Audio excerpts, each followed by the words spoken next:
Hola, soy Santos Tuz. El día de hoy veremos frutos y te enseñaré el nombre de 5 de ellos. ¡Vamos a aprender maya! La Pestañería presenta.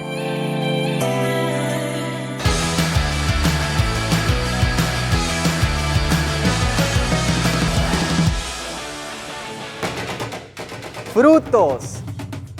Vamos a ver el nombre de 5 frutos que seguramente tú conoces o has visto. Estos son muy importantes en la región. ¿Sabías cómo se dicen? Si no lo sabías, hoy te lo enseñaré. ¿Estás listo? Calabaza, tomate, zapote, ya, mamey, chacalhaas y el chile,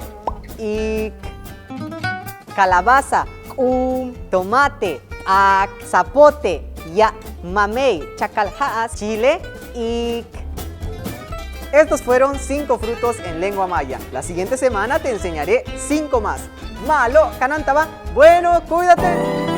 La Pestañería presentó.